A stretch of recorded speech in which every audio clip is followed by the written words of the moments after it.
All right. Hello there. We are getting set up. And it's time for a live Q&A. I basically want to talk about some of the questions that we've had.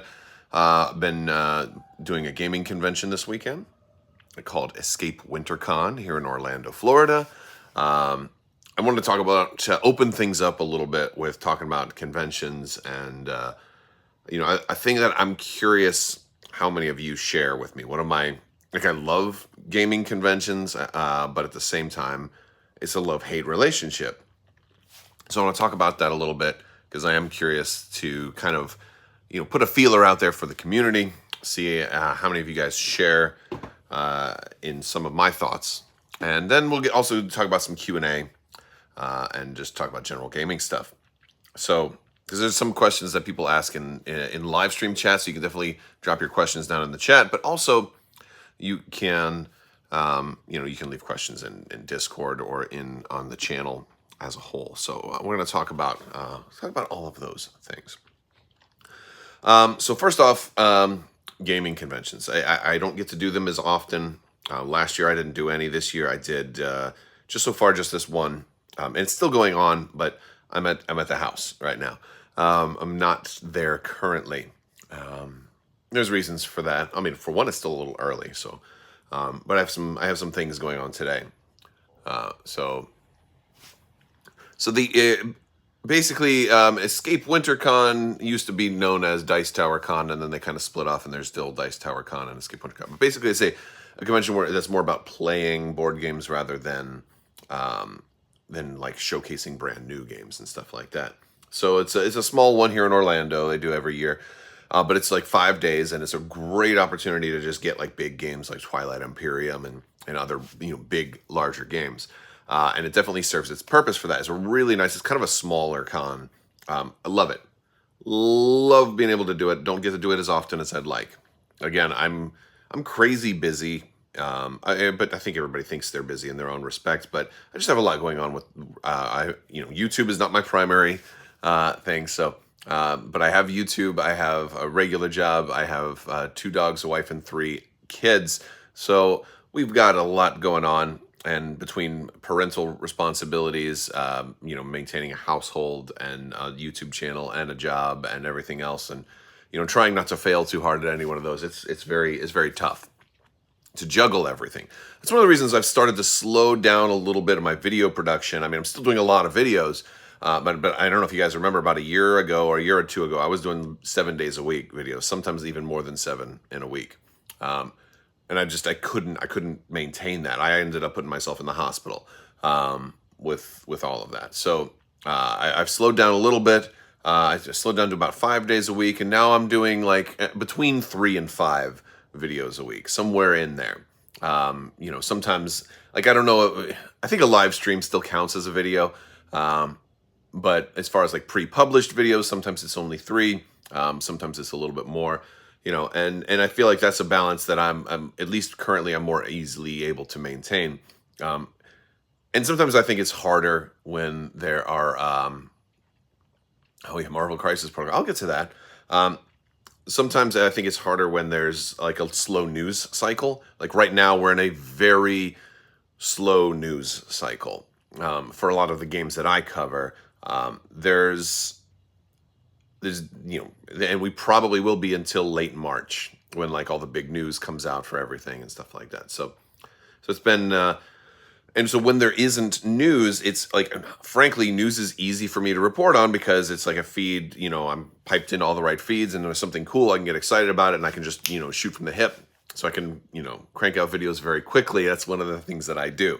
But when there's no news and I have to it's very different. It's a different section of my brain that has to be like, okay, well, let me do some kind of backlog video, like an updated how to play, or, like I recently did a how to play for Star Wars Rebellion that I've been meaning to do for forever. And that one took a long time. That one took like multiple days for me to film and get it edited and uploaded.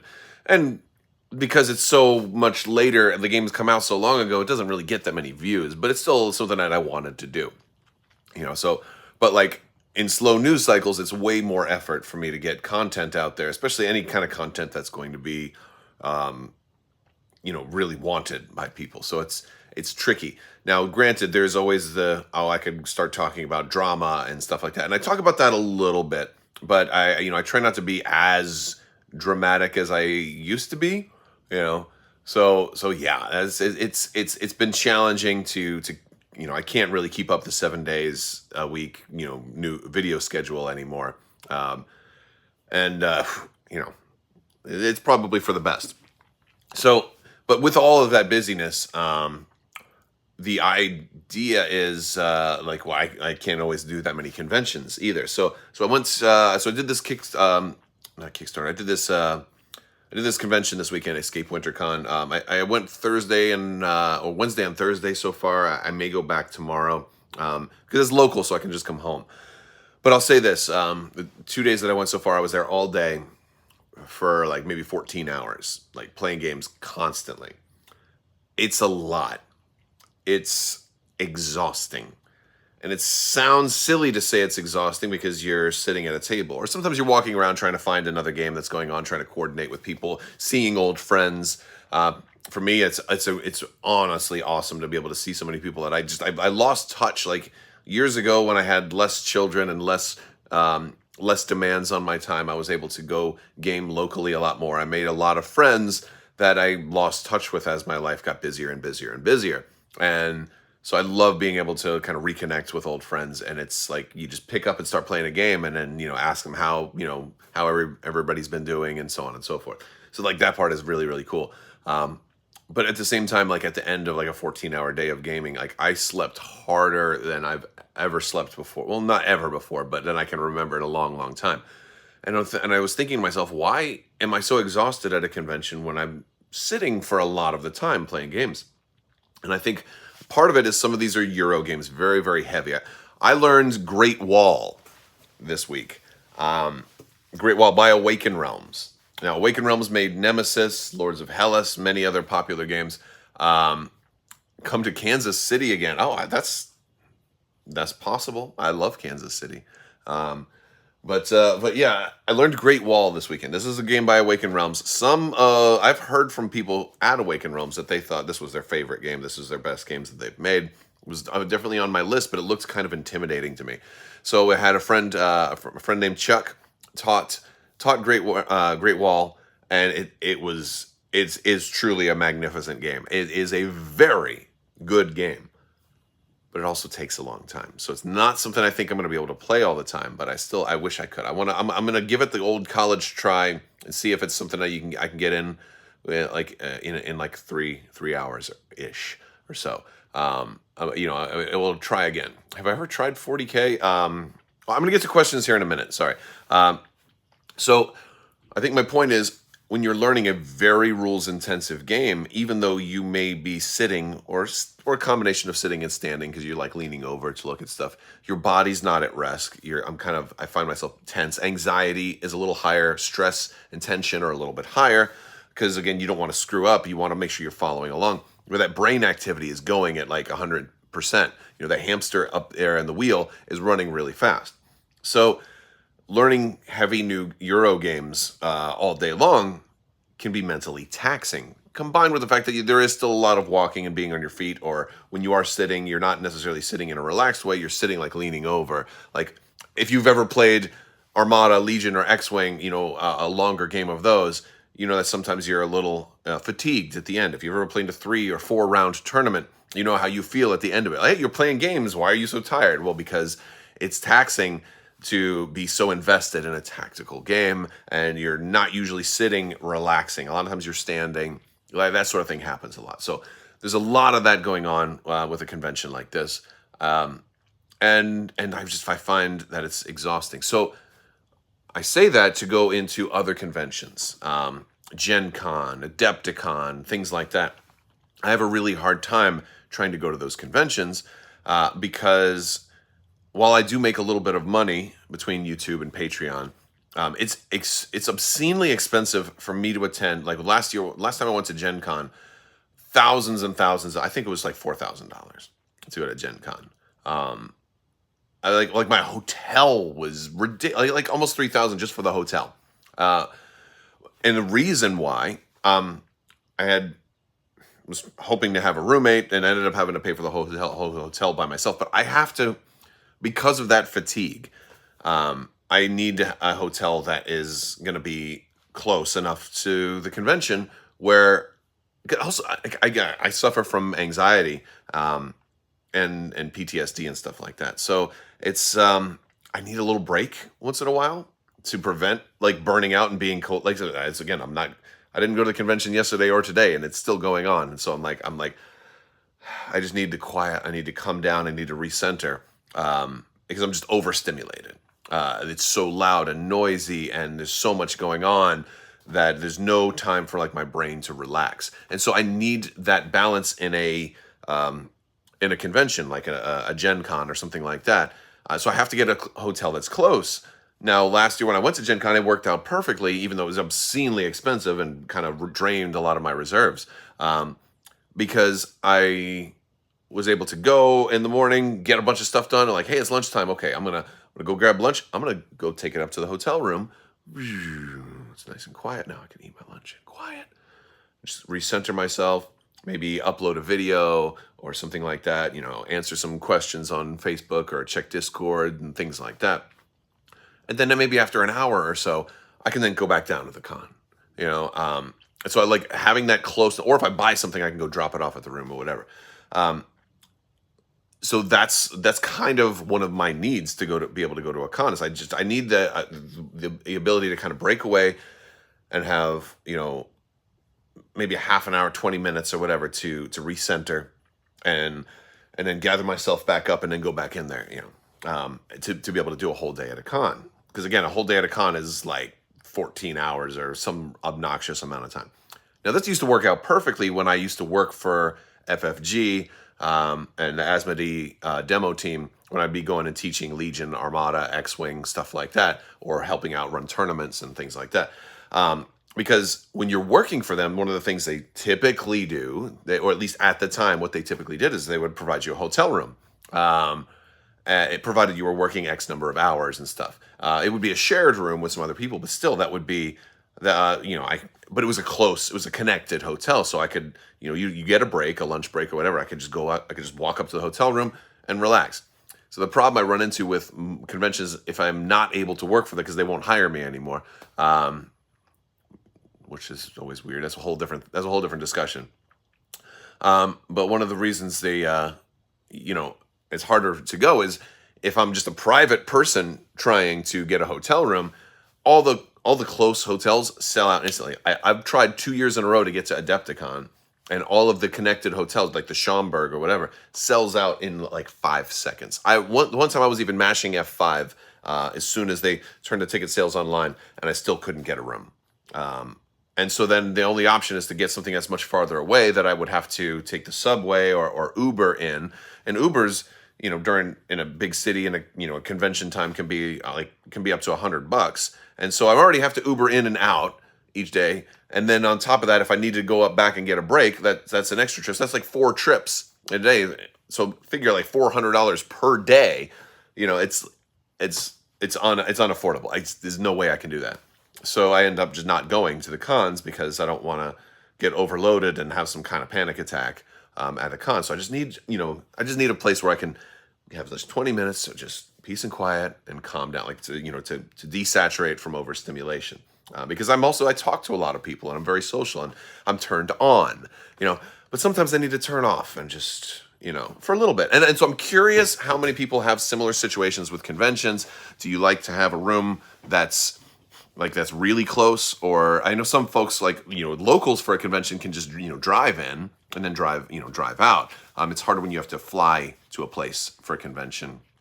And that's definitely something that I like to do. But yeah, so that was some of my thoughts. So again, I am trying to, I'm exploring options for Adepticon right now and see if there's any work opportunities for that. Because again, if a place, I also like working conventions because I get to talk to people, I get to teach games, and it's one of the things that I love to do.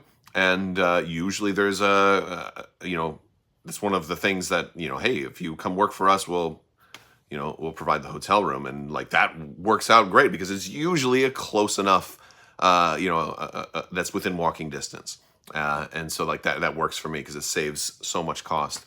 So that's one of the things that I'm exploring right now, and maybe that will happen. It's possible I could potentially still get to Adepticon, which I would love to do since I've never been before. So, yeah. Oh, Andrew says his wife would murder him if he went to one.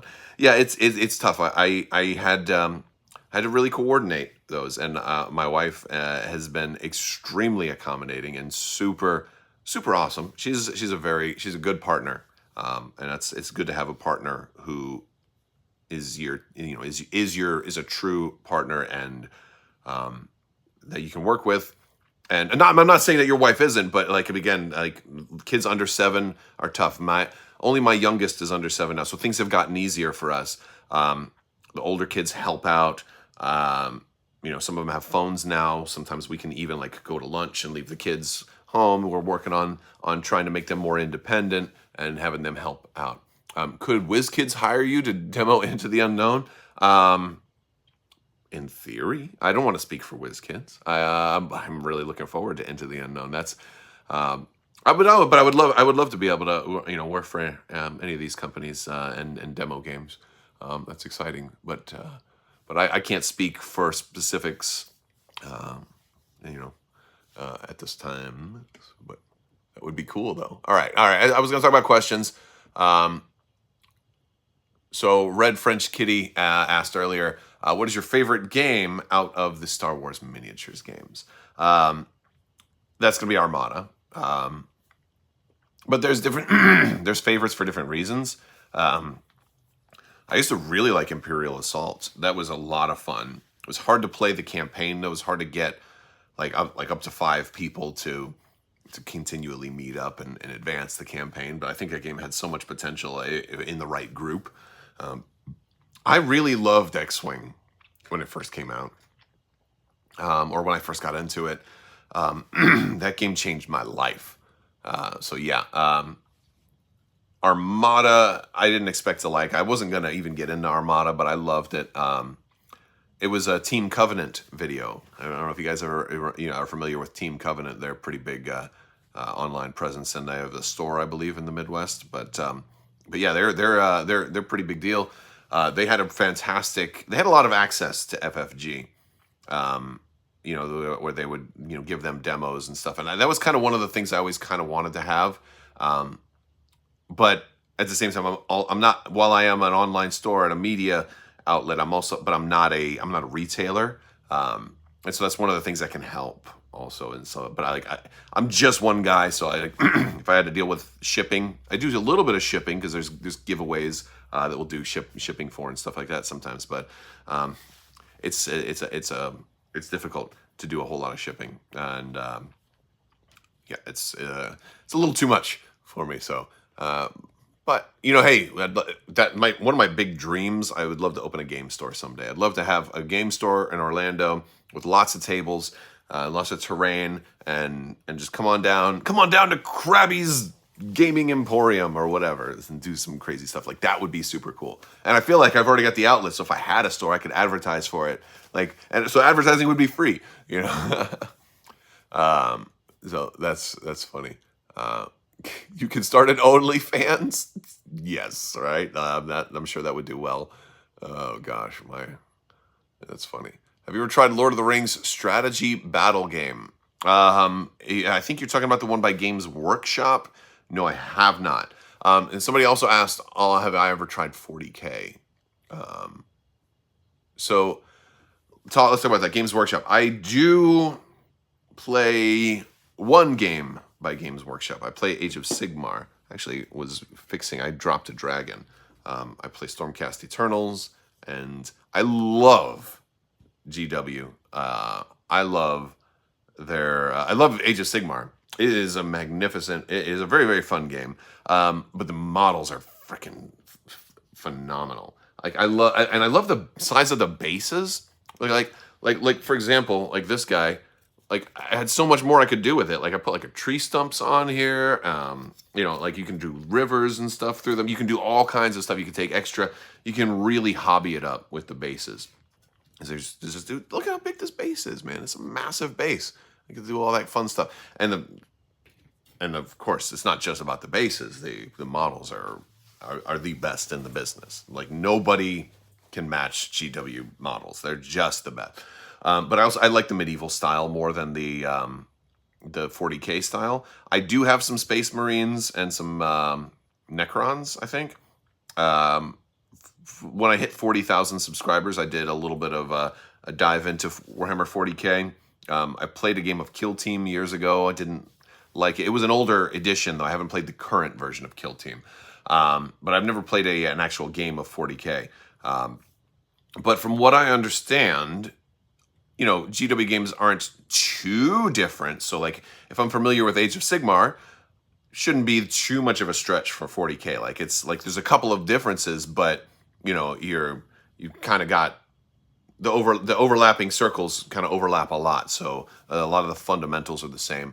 And so I could see that, but there's certain things that I've been told about 40K where like one person just does everything first, and then the other person, you have to survive in order to, take your turn and then go. And so but like when it comes into like melee combat, like I like Age of Sigmar because it's back and forth. And so I like that, and I feel like without that, I probably wouldn't like it as much. So there is that. But yeah, no, there's a big part of me that kind of wants to get into 40K more because the game is still supported constantly. I like that about GW, but I don't really do coverage on my GW gaming. It's like, I only play maybe, I don't know, a couple of times a year. And I don't buy a whole lot of stuff. The other thing is there's so many factions. There's so much product and content coming out. There's so much product coming out, and it's expensive. That it would be a financial challenge for me to really try to do like unboxings and coverage of at the same level I do for the Star Wars games. It'd be really tough for me to cover all that with GW. Maybe someday. There's a big part of us that want you to get into 40K. It may happen. It may happen. Look, I mean, frankly, I'm not really happy with the way the AMG is kind of handling their Star Wars games. And I would much rather cover these games if they were being treated the way GW treats their games, even with new additions. Like, okay, I've invested a decent amount. I've got a really large Stormcast Eternals army. Like, I've got enough stuff to run, like, Stormcast versus Stormcast. I could run, a full 2,000 point army versus another 2,000 point army using only my Stormcast. I don't know if that's considered a really large army by everybody else, but I'd say it's pretty good. I don't have every Stormcast unit, but I've got a lot of stuff, and I've spent a lot of money on it. I've got, kind of like a dragon-centric army. I've got like an archer-centric army, and I've got lots of battle line and a couple of heroes. It's really fun. 40K isn't the name of the game; it's the price to pay. Oh my gosh, that's funny. Yeah, no kidding.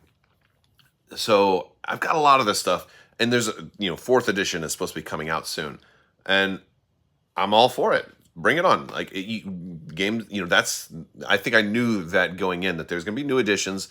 Models will get changed. The rules will get updated. No problem. For the most part, they usually let you use your own models, too.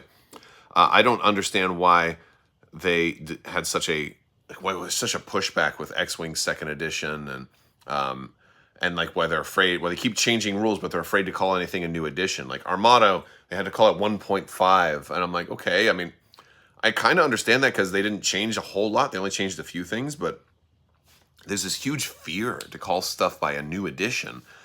And I don't think there should be. I think we should embrace that. A new edition's a good thing. That means you can treat it like a new game. You can even come out with new boxes and stuff like keeps it fresh. Like Warhammer 40K is an old game, but every 3 years or whatever, they're like marketing it. It's on store shelves as if it were a brand new game. It's pretty cool. It's pretty cool. So I think that's the way to do it. You have zero desire. Well, I don't think you need that much money to play. Like I started playing, and what I mean by that is, I mean, I can really only cite Age of Sigmar, but I've done a little bit of 40k. Like I bought one of the starter boxes for 40k. The starter boxes are a great deal. They're good bundles. You get a lot of stuff at a discount, and it's almost enough for a full army. It's a little more expensive than Legion, but it doesn't have to be like the obscene. I'd say for like $200, I think you could probably get an army going. Um, it's not bad. The costs really go up when there's something new and fancy that would work great in your army. You're tempted with extra stuff all the time. If you're happy with like one army that you're not going to make changes to, then your cost is going to still be fairly low. Because individual models can be very expensive. Like case in point, for dragons, there's a new dragon that came out I haven't picked up yet. When it was first released for pre-order, there was like the dragon was a couple $100, but then the rule book was also like $100. So I think it was going to be $400 to pre-order the dragon bundle and the rule book, like for basically one unit. Now it came with 2 more of these guys, which I already have them, so I didn't want to get duplicates. Again, I'm trying to keep my costs relatively low for GW. But then again, do I need the rule book, or I could just wait and those rules will be online? And really, it's just like basically I just need the unit stats and like the war scroll, and then if you're going to do the Army of Renown, but that's all online now too. So I could just wait and order the model individually, and so like instead of spending $100 because I needed to have it first, I can just wait a little bit and spend like 80 or $100 and just get it later. So not everything has to be quite that expensive, but the more you enjoy the game, the more you may be tempted to spend more. But if budget is an issue, I think you can still play 40k or Age of Sigmar and those kind of games for a reasonable budget. And if I did start covering them, that's probably something that I would focus on is how to play on a budget without, how to keep your gaming experience similar to the relatively cheaper gaming experience that Legion, Armada, and X-Wing could have offered. So that's an interesting thing, but yeah, like I think if I were going to switch games, I'd want some support from the vendor, to have kind of a lifeline of be able to get like maybe some new information so I can disseminate it. Free product would be nice because the budget isn't what it used to be. And all of that stuff. Although I'm not saying I would only do it if I got free product. Again, this wasn't sent to me for free, but here I am talking about it. But it's a bonus. It's definitely a bonus, and it's nice. But I think the more important thing is just having an open dialogue with the manufacturer. Like I've reached out to FFG so many times for Star Wars Unlimited, and I haven't even gotten an email answered. Nobody at Asmodee will talk to me about that game at all, which is strange to me because I'm like, I don't know why you wouldn't want free coverage. It's not like I said I need free product or anything like that. I just wanted to get an email returned, but or even if it's like, hey, no, we've already got all of our, people, we've kind of exhausted the number of content creators we're talking to, but like just to completely ghost, I'm like, what have I done to FFG? It's not like I've spent 10 years. Now I'm over 10 years now. 10 years of advertising for FFG games, and to just not even be able to get an email returned is weird to me. But okay, that's just what they can do whatever they want to do.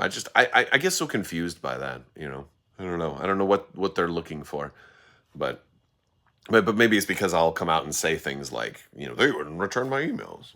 I don't know. I'm shooting from the hip. We'll go on to more questions. I don't want to dwell on things like that. Let's see.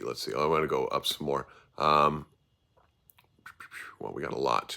Sorry if I'm late to getting back to these stuff. When will we see some content on Into the Unknown? Man, that's a good question. Frankly, very soon. I've already filmed stuff. Sorry. I've already filmed my unboxing for the preview kit. It's online. It's ready to. I just have to push the button for it to go live. I have to hold on to that right now. And it's going to be like there's more information now, so it might be a little dated. I'm like, wow, what is this? When by now I know what that is. So I want to film some. I've WizKids has been very good to me. We've been talking. I've got some, I've got a dialogue going on with them right now. We're definitely working on trying to bring you guys some content. I'll be, going over the rules again. There's been some updates. This is some stuff I kind of have to be careful on some things because I don't want to. I'm not really under like an NDA, but I am. There's certain things I'm not supposed to talk about just yet. But I've got an updated version of the rule book. I know there's one floating around out there that's a little out of date. So I've got an updated version of the rule book. I'm not allowed to share that yet. But once I get the green light, I can do that. I was told it would be soon. But soon is a very shifty word, and soon can mean a lot of different things. So, but I'm looking forward to. I have a feeling that Into the Unknown. For some people in the comments too have mentioned. Some people in Discord have mentioned it too. By the way, if you're not already in our Discord, you should check it out. Link is down there. But the preview kit is good. It's actually doing it. It's doing what it's supposed to be doing really, really well. It's not the most interesting scenario. It's a very simple scenario. It's very basic. It's very much a learn to play scenario. So there's limits to how many times you really want to play it because, once you played it, you kind of got it. You might want to play it one more time and you're like, okay, I get it now. But what it does really, really well is it showcases some of the potential that the game engine has, and it makes you really thirsty for more. Because it's not about what the preview kit does, it's what the preview kit doesn't do. And you're like, oh, we're not going to go into this yet because this isn't part of this scenario. Oh, but that means that there's that option. Oh, what would happen if we had more than one ship? Oh, what would happen if we had a different play area because there's this, so there's all these little aspects to the preview kit that are like doors that are just cracked open but then closed. And you're like, oh, I want to explore that some more. Oh, so that's a really cool thing. So that was kind of that's kind of what what I'll be talking about when I can do more content for that. But it definitely, I think they've built a really good game system. A little more rules-ish, a little more rules intensive up front. Not all of the rules, though, will be used with every scenario. So if you do like a combat-specific game, like if we're just going to do a death match or something like that, which I'm assuming there'll be something like that. You got to have, again, because they have scenarios that are in the book, but they also have like cards, kind of like Armada's cards, but you'll use all three. Actually, closer to Legion, I would suggest, that are going to build that scenario. So from a certain point of view, Star Wars Legion has scenarios because whatever the three battle cards are, that becomes the scenario that you're playing. We just don't call it a scenario, but that becomes kind of the name of the game. That becomes the story for that game. So so Into the Unknown kind of has something like that, where there's three cards that are going to outline the flow of the game. And I think that's kind of how tournament play will end up going. I think it'll be similar to that. But I have so many more questions. Like, are all of the games going to be on a 3x3? I'm hoping to get some interviews going. It looks like that may be a possibility, although I don't want to confirm anything. But that's something to look forward to. If we can get some interviews with some of the folks who worked on this game. Some of our friends of the channel and people we've had on before. It'll be nice to have them back, and we'll be talking about something other than Star Wars.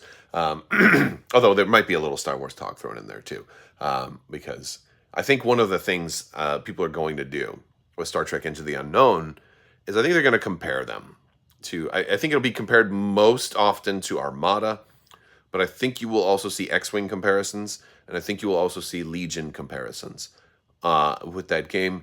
Because the team that's working on this has a lot of overlap with Fantasy Flight, or the old Fantasy Flight, I should say, from the golden age of X-Wing, Legion, and Armada. Andrew says Deep Space Nine forever. Oh, let me tell you, I love Deep Space Nine. You get me talking about Deep Space Nine. Man, it was great. I need to watch it again. I really love Cisco. I worked for a guy for about 20 years that reminded me a lot of Avery Brooks, um, and was very much like a father figure to me. So I just love watching. I love watching Cisco and Jake. I love watching Benjamin Sisko and Jake Sisko. Their chemistry and how Avery Brooks portrayed that father figure to Jake was just masterful. You didn't really have a space dad before, and he was such a good space dad. He just, as somebody who lost his father very, very young in life, I'm a sucker for a good space dad. I just, it was good stuff, man. All right, let's keep going. We've got other things to talk about, so I will talk about those. Hello there, everybody else joining us. I've got some questions about Marvel Crisis Protocol. So, one of the questions was, why do you not cover Marvel Crisis Protocol anymore? And that's a really good question. Marvel Crisis Protocol, I think, is a really good game, but I don't play it very much. I have one friend who I play with, and like I know at least Orlando had like a local group where they were doing meetups and playing like on Wednesday nights and stuff like that for a while. I know there's a community of people who are playing, but again, it goes back to my limited time. I have certain people that I can meet up with when my schedule permits, and my gameplay typically ends up revolving around what I'm able to play with people. So I don't always get to play Marvel Crisis Protocol. Granted, certain other games I'm not playing as much either. Like I don't play X-Wing as much anymore, yet I still cover that. And I think it's a different story because X-Wing kind of started this channel, so I'm always gonna talk about X-Wing. Maybe not as much, but I think it's earned the right as like a permanent place on the shelf here. I'm always gonna talk about X-Wing. I'm always gonna care about X-Wing, even if it's not the same game it used to be. I mean, at the end of the day, we're nitpicking over smaller details. It's still fundamentally the same game. The changes that they've made I don't like, but it's still fundamentally the same game. So I'm still going to talk about X-Wing. It's still a good game. Marvel Crisis Protocol is a fantastic game. I got annoyed with Marvel Crisis Protocol when around the time that they redid all of the cards, when they came out with that first card pack, because like first off, all the stores around me didn't have it, so I couldn't I feel like it was sold out for a while. I couldn't even get one. So that annoyed me. But then also like I was like, well, it's okay. I don't have to use those. But then my friend that I was playing had all the latest cards, and so now my cards didn't match his cards anymore, and it put this. It's one of the reasons I don't like homebrew for any game, is because like I can't go to a store. I can't go and play somebody using homebrew, and I've had where I tried to play other people and they were using homebrew and didn't tell me ahead of time, and I'm like, I don't want to play against your homebrew. I want to play the game as I know it. I don't want you to make up your own rules, while I'm playing a standardized game. And that's an important thing to me with these games, is that they're standardized. So when I go to play someone, we're both playing with the same set of rules. So that's what kind of annoyed me with Marvel Crisis Protocol. I'm starting to lose my voice. I've been talking a lot this weekend. Is that I felt like for a little bit of time, there was multiple sets of rules. I had my cards and I couldn't get the new cards, but other people had the new cards. I know that's a silly thing because I could have just downloaded a PDF and printed them out, but printer ink is expensive, and good luck trying to get that done at like a Kinko's or a FedEx. Like this copyrighted stuff on there. It's a whole headache, and I've had to do this before. Trying to print the Star Trek Into the Unknown rulebook, I had to jump through hoops. It took me like an hour up at FedEx, or not FedEx, at Kinko's or whatever, trying to get it printed. I had to sign all these forms, and yes, I authorize that I have permission, and yeah, and then the system still kicked it back a couple of times. And I had to get a manager to come in, so it's a pain in the butt. And then there was even more errata after that first rules pack came out. There was more errata. There were more changes.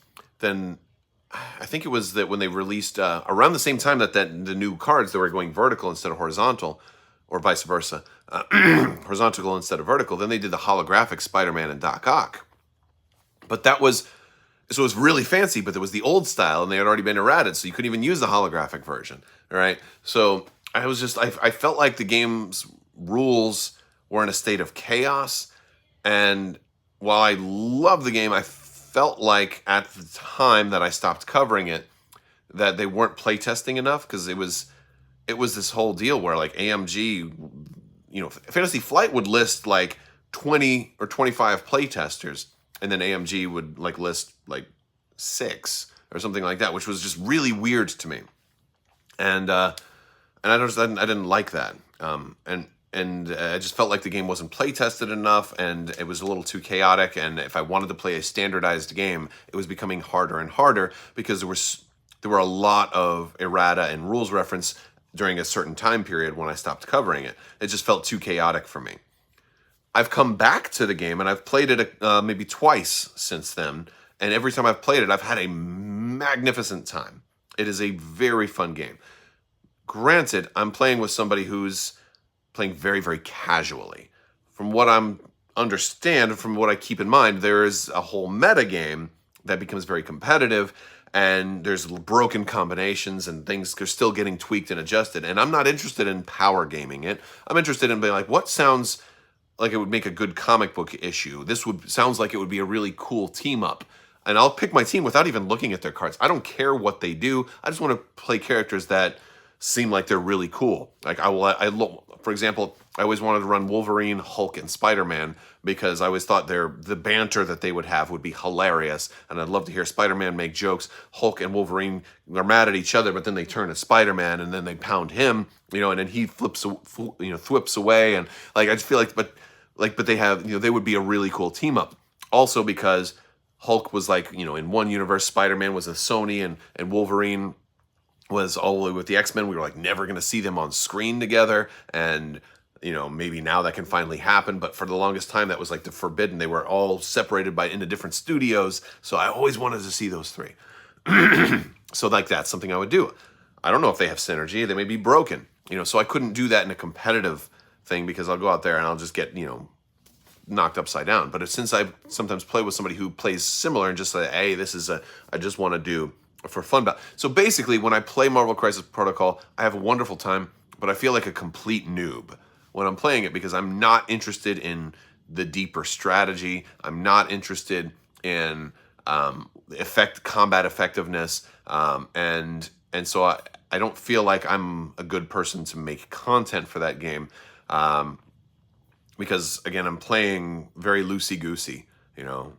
It's the equivalent of like when a child comes to the play and picks up your Legion figures and is like, ooh, bang, bang. I kind of do that with Marvel Crisis Protocol. I don't actually bang them together. And I do take it a little seriously, but I don't feel like I have a good grasp on what's the best move to make, what's, and that sort of stuff. I'm just playing it for pure fun. And also, if I wanted to do a battle report, I need other people to consent to that. Not everybody wants to have their gaming filmed, So that's another aspect too. Like battle reports are great, but at a certain point, sometimes people want to just play their games for themselves to have fun. That's the point of gaming. Imagine if you were playing and somebody said, "Hey, I want to film all of our games." You might have a problem with that over time. So, sometimes it's nice to play games just for yourself. And that's kind of what I end up doing with Marvel Crisis Protocol, because a lot of those reasons, there's a little bit of that. So that's kind of the reason. It's still something that I'm interested in, but I don't like. I also like lost touch with all the new units too. Like I don't know what's coming out, what's already out. I feel like one of the failings that Marvel Crisis Protocol had too is that there was so many expansions. Like Hulk was just one character in a whole box.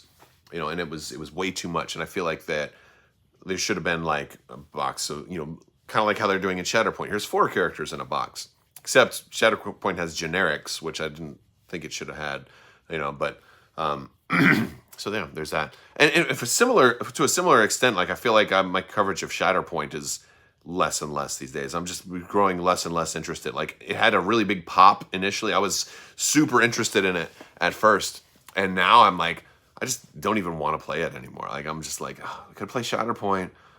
And I'm like, part of me is like, oh, that would be a chore. I'd be doing it for work, And I'm like, I don't know if I don't think that's what my channel's really about. My channel's always been about talking about stuff that I'm excited about, and not stuff that I'm like, I have to cover this. You know. And so that's one of the big driving factors behind why I still talk about Armada. I freaking love that game. It's been a slow news cycle for Armada over the past several years. I don't know, I still keep it going. So that's kind of one of the things that's going on. It'd be a lot nicer if it had a bigger. That's one of the reasons I'm so excited about Into the Unknown too. Is it's a new game. It looks like it has some Armada potential. It's got made by a lot of great people, and it's gonna have news. There's gonna be new ships coming out. There's gonna be new unboxings to do. There's gonna be new articles. There's gonna be new oh, this is now out. Oh, look at this. There's all this new buzz and hype. And man, I feel like if I had a tail, it would start wagging every time I talk about that game. So it's cool stuff. A long answer to a simple question, but yeah, no, but I do enjoy Marvel Crisis Protocol. One of the things that helps is my friend who I play with knows the rules and stuff better than I do, and so they can kind of help explain it to me, like, because I'll have a lot of questions when I'm playing. Because again, I only play maybe once or twice a year, so it's pretty rare. But when we do, he knows everything, and he also knows like strategy and stuff, but he doesn't do it. He'll like, oh, a lot of people are running this, and this together because you can win on turn one with them. And I'm like, whoa, I don't want to play it that way. He's like, no, I don't want to either. We're not going to do that. I'm like, oh, okay, good. That's where I'm at. And I'm exaggerating. I don't think he said specifically win on turn one, but strong combos, like a channel fireball kind of combos and stuff like that. So yeah, pretty cool stuff. Andrews asked if Into the Unknown will scratch the Armada itch. I think so. Now, there's people saying that like, look, Into the Unknown is not Star Trek Armada. And I'm like, I don't like that. I feel like that's misrepresenting the game, because I feel like when somebody says that, the Armada players will hear that and say, oh, well, then it's not the game for me. So let me give you my take on it. It's not Star Trek Armada in the fact that it's not only Star Trek Armada. It's Star Trek Armada and other things. It can do it. Well, it seems like. Again, all I've got is the preview kit. I don't know how. I haven't even seen like the cards for the Galaxy class and the other stuff. But it certainly looks like it's got the framework and the way the engine works. It can do what Armada does. It can be Star Trek Armada. If you want to have a fleet versus fleet battle, you can do that. And it's got some things that Armada, it does even more. It has like torpedoes, man. Like the way it does torpedoes is really cool. So yeah, it can totally do that. It can totally do what Armada does. But it can also do more. The mission and the campaign aspect and the storytelling aspect is something Armada is very, very weak on, that Star Trek is much stronger on. And it's a big part of Star Trek too. So you can have certain scenarios that are a lot more about exploration and things like that. Chris asks, speaking of Armada, have there been any more news on the continuation of it? Is it a dead horse? No. So Armada's been getting new expansions once a year. I've been getting Rapid Reinforcements expansions, which is new content, but it's not new physical content. So different people feel differently about that. I view that as new content, but it's very little new content. One new wave of Armada that Fantasy Flight would make would be like 4 ships and like 50 cards or something, like spread out amongst the 4 ships, or maybe 30 cards or something like that. Well, we're getting like 7 cards and a Rapid Reinforcement, so I feel like they're taking one wave and they're going to spread it out over 4 or 5 years. So we're getting very, very micro expansions with this, but it's still new content. So, so it's not a dead horse, but it's pretty clear that they're not making any more physical product. I don't think they want to do pre-painted ships. They flat out said they're not doing any more for Armada, although their announcement was weird because it says there is no Armada in development. And then a couple months later, they release Rapid Reinforcements, which is more Armada, which doesn't make sense to me. Like, you didn't develop this? Because it sounds like Armada was in development. You couldn't release Rapid Reinforcements if you didn't develop it. Did the Armada Ferry drop it off? Like, where did it come from if you didn't develop it? And then they're like, okay, well, maybe that was just a standalone thing. And then their next year was Rapid Reinforcements 2. And that had to have been developed also, along with the errata, the changes that came to it the following month. You know, and by all accounts, Rapid Reinforcements 3 is just around the corner. You know, probably to be released shortly after Worlds. So, Rapid Reinforcements 3, where will that have come from? Obviously, that is in development, right? So, like, I'm like, come on. Like, what does nothing in development mean? It means no physical product in development, is what I kind of take, you know? Yeah. But, yeah, that's...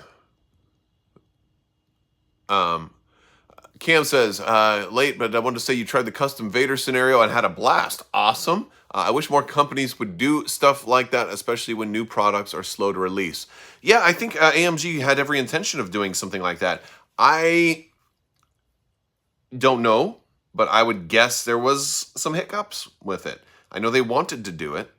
I imagine since you're doing something like that, that's directly from a comic book, they'd have to be careful. One of the things that I've heard is that Lucasfilm is very protective of, well, of course, we know they're protective of their IP, but in particular about Darth Vader.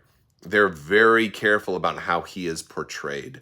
And I think doing a Vader down scenario, like in the comic book, like Vader wins, right?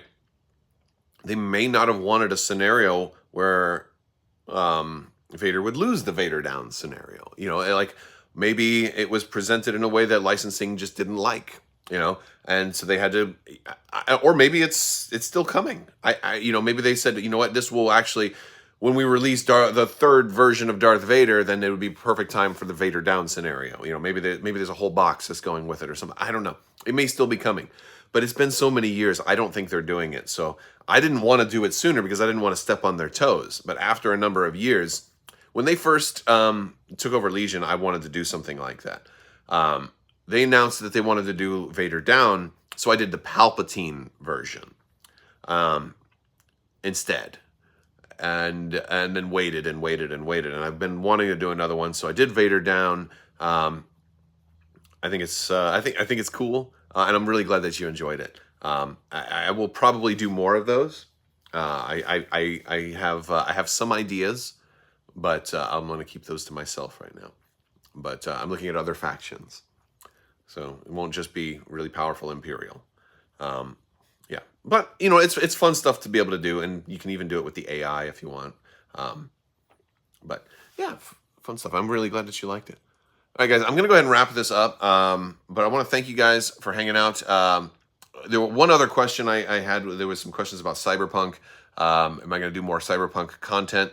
I probably will. I do enjoy the game. I brought it with me to not Dice Tower Con, Escape Winter Con. It's one of the reasons it's not set up behind me right here. It's in my pile of games for the con. Don't know. You don't always get to play the games that you bring to a con because everybody brings. You show up to a table, everybody shows up with a wagon full of games, and then you have to agree on whose game is getting played. So I don't always get the games that I want to play played, but I played a lot of really cool games. I played this game called Blood on the Clock Tower. It's like Werewolf, but everybody has a power. Very cool. I really liked that. I love social deduction games. They're like my favorite because we have to talk a lot, and I like to talk a lot. So, yeah, very, very fun stuff. So, but yeah, I want to talk a little bit. I want to do like a review of Cyberpunk and where I kind of talk about like, are the expansions viable? Because some of them seem pointless to me and some of them seem good. Wasn't Yoda down an early Clone Wars episode? Yoda is a very viable candidate for something like that, although I wasn't going to do him just yet. But yeah, I kind of wanted to put a different spin on it. Instead of a just kill the person, I wanted to do kind of different things, you know, where Yoda races zombies from the ground and then they fight for him, you know. No, Mother Talzin, that would be a cool one, though. If they did Mother Talzin in Legion, she would be a make for an excellent ultimate epic scenario, because she could one of the things she would do every turn is raise zombies. So she would just keep summoning zombies up every turn. And so that's, that's an idea. That's something I don't want to do. And I think it'd be super fun, and it wouldn't be that hard to do, you know. All right, well, that's gonna wrap things up. I will talk to you guys later. I want to thank you for watching. May the Force be with you. Live long and prosper. Be excellent to each other. Big thanks to my patrons. You guys help make this channel possible. Thank you so much for your continued support. I will talk to you later, and always wash your socks.